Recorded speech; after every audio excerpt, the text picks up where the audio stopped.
Hello everybody, welcome to another video. We start this one off with me making out I know what I'm talking about. I want to talk to you today, just very briefly, about them lines there. They are give way lines and they mean exactly that, give way. Now if you're there in your car, and a lot of people do it, they want to turn left and they only look down there to the right and then they just pull out going left. You're supposed to look the left as well. You're supposed to look down there to your left as well as your right, because a car could be driving down there with a numpty trying to overtake it. You'll be pulling out straight into them. The other scenario is that car could be parked, a car could be overtaking it, and you pull out and wallop. There you go. It's simple really, so all you have to do is look left and right before pulling out, because you never know if someone's driving on the wrong side of the road for no reason other than the fact that they got to go round parked cars. So obviously there is a reason why I've just shown you that, because of what's going to happen in a second. You can see the type of road this is. There's parked cars on one side of the road and you drive on the opposite side of the road, and this works both ways. And as you can see, I'm pulling out here, there's nothing coming towards me, I've got a clear run, but there's a turning over there to the right hand side. Now that guy did not look. I don't know why you're looking at me, mate. Give way. Yeah, you got give way lines. Now I know that that wasn't close or anything like that, but the fact remains that he did not look left until he was out of that turn in there. Maybe just a couple of foot, if that. But that was the look on his face when he saw me. He was total shock horror. So just a little lesson of look left and right at give way lines. That's all. Now time to move on to the rest of the shite that I do. So up there in front there's two lanes, one that goes to the left and one that goes to the right, and there's always one, isn't there? There's always one car that just can't get into the correct lane and stops the flow of traffic. There is always one. I am Duncan MacLeod, born 400 years ago in the Highlands of Scotland. In the end, there can be only one. Oh, if only Duncan, there was only one. Anyhow, I'm dropping this guy off here and I'm going to go straight back out where I've just come from and turn left. And I find one of my friends. Apparently, I hate them. I get lots of emails and everything else saying that I'm a cyclist hater, I'm an Audi hater. I'm not really. But this guy here, yeah, he's crossing there, and the weird thing is he normally carries a child on the back of that bike. He's just gone straight across a red man when we got a green. But apparently I hate them. I just don't like them when they're doing things wrong. Now another thing I get pulled up about is manners. I demand this and that from people. I had priority there and I waved at that woman there in her car and she waved back. It's just manners. Very different to this here. A completely different set of manners from the car that was back there. Completely different, and I'll leave it to what I said in the car now.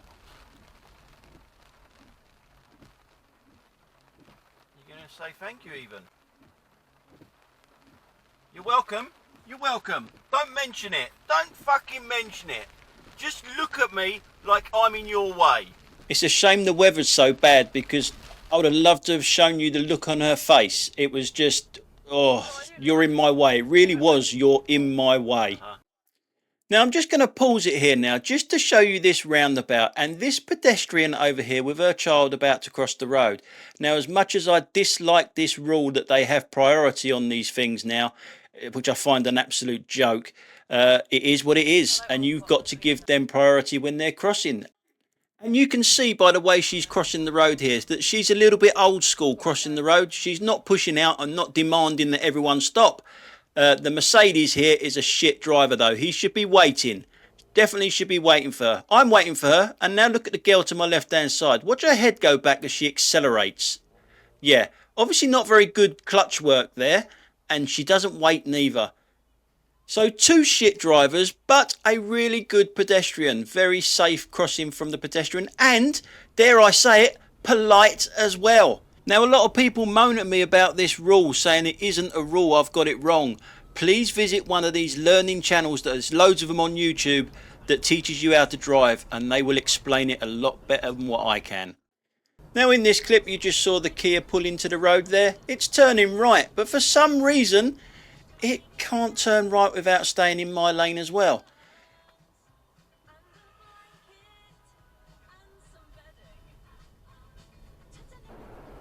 Now in this clip, this is a little lesson for you pedestrians. Although there is no pedestrians in this clip, we're looking at the car in front of us. Now the reason I'm saying this is a lot of pedestrians step one step off the pavement into the road before looking.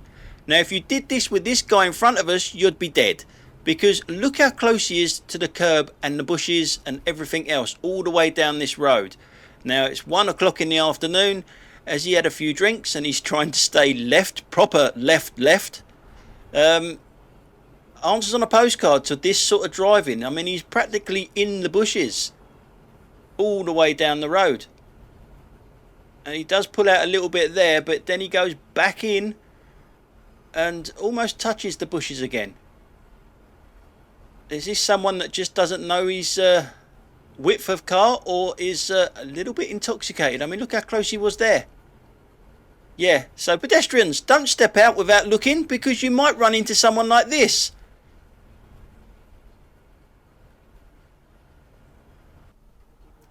Now in this clip, we're in Purley on their one-way system, quite near Purley station.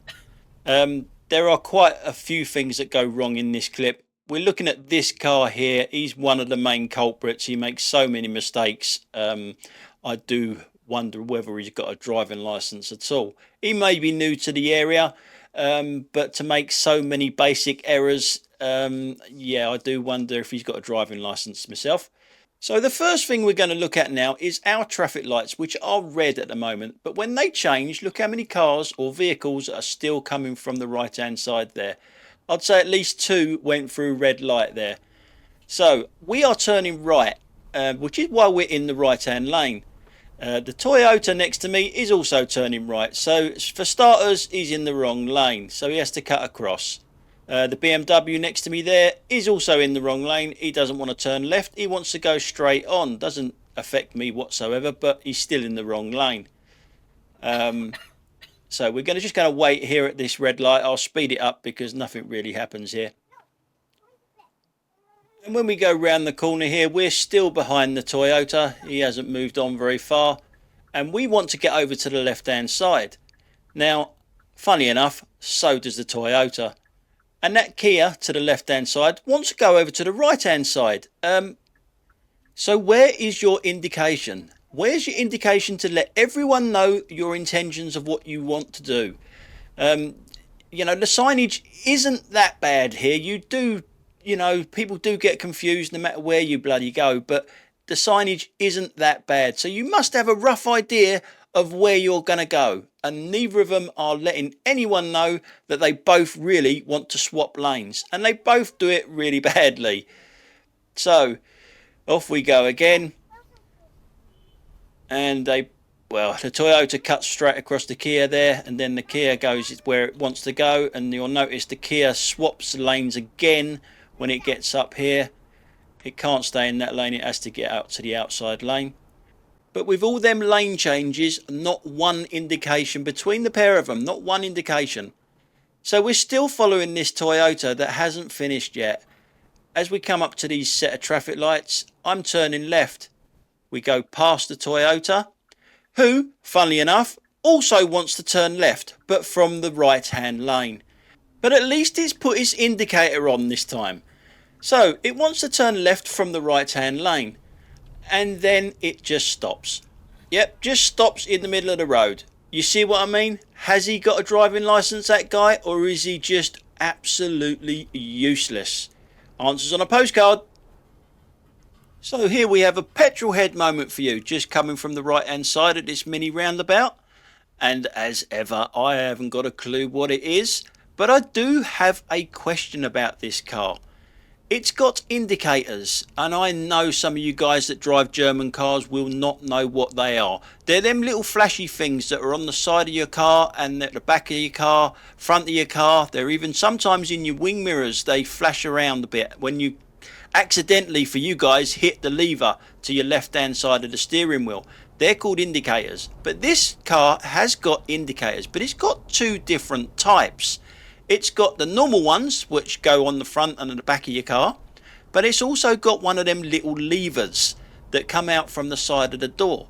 So has this been modernised in some way? Would they have fitted two different types of indicator on here, the ones that come out from the door and the flashy light ones. I'll show you in a second, because it turns left at this mini roundabout up here and the flashy light one comes on. Yeah, that flashy light indicator thing comes on, there it goes. But the arm comes out from the side of the door there as well. I'll point it out to you there. So would they have fitted both of them? It's a bit unusual for them to be fitted with both, isn't it? I don't know. I don't know that much about cars. So answers on a postcard or in the comment section down below. Now, speaking of the comment section down below, in one of my videos recently, someone said that you do not have to stop at a zebra crossing unless someone's put their foot on the zebra crossing ready to cross. That is incorrect. It used to be like that, but now if someone's waiting at a zebra crossing, you are supposed to stop. The rules have changed. Okay, they've changed a lot, and you really need to keep up with these rule changes, which is why you should subscribe to channels like Ashley Neal, who actually tells you rule changes and stuff like that. It's not just about teaching people how to drive, it's rule changes and all these little things that happen, because I don't think the authorities do a very good job of spreading the word that the rules have changed. Now, bearing all that in mind, we're coming to a zebra crossing. We have a learner coming towards us. Now, it's waiting at the zebra crossing for that person to cross, but I can see that one there, and I know it's going to be crossing, but that learner doesn't and goes. Now, is that close enough to the zebra crossing to say that that learner should have stopped, bearing in mind the new rules? Would it have lost marks on a test? Would it have failed a test doing that? Answers in the comment section down below. Now, regulars of the channel will know that I have mentioned something about a 2-car rule. Yes, when you come to one of these junctions and you're turning right, no more than 2 cars should go into that junction. Otherwise, you block it up for the people coming towards you who are also turning right. They can't get past you. But I'm going to be a massive hypocrite, or it looks like I'm a massive hypocrite, because I'm going to go to 3 cars.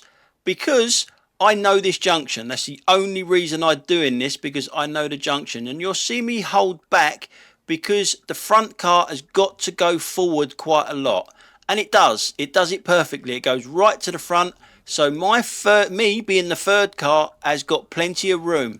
I'm not blocking the junction. This car to my right hand side hasn't gone forward enough. I'm not blocking the junction. There is plenty of room behind me. I'll show you that when I go to the rear camera now.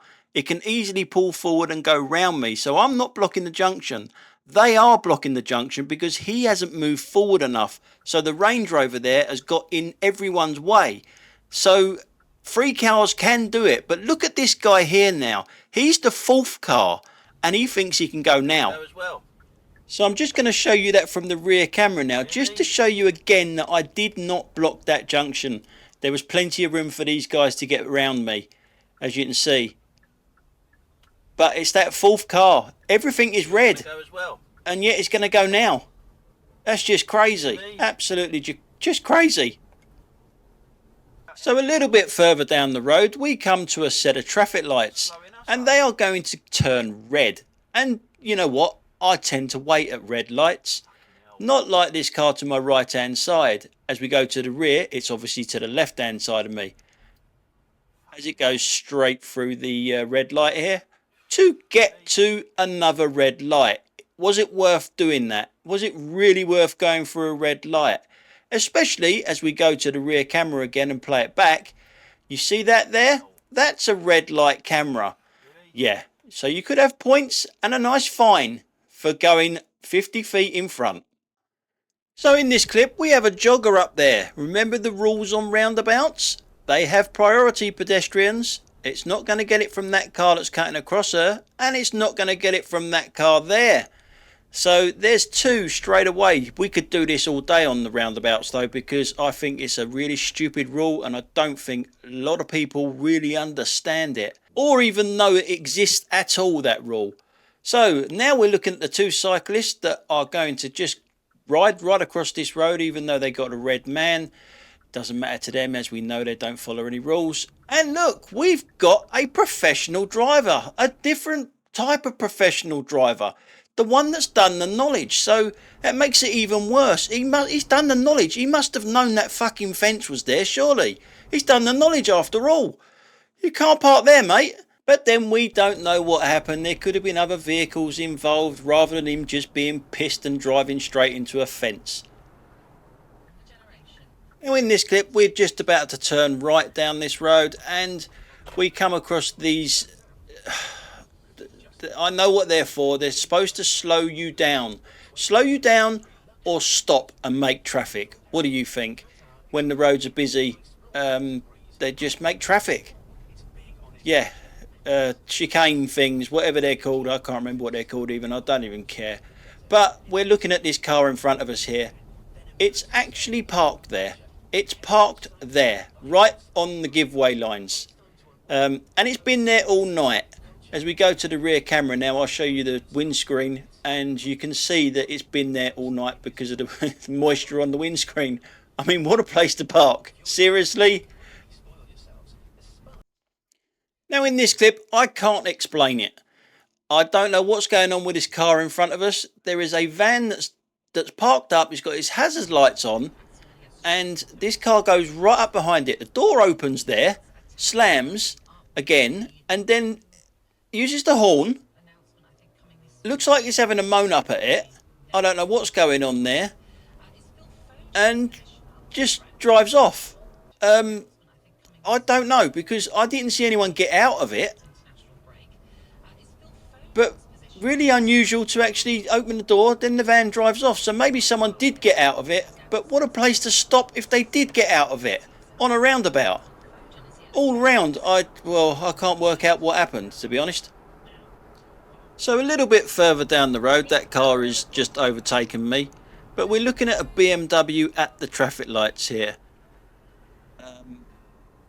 A complete numpty. Middle lane.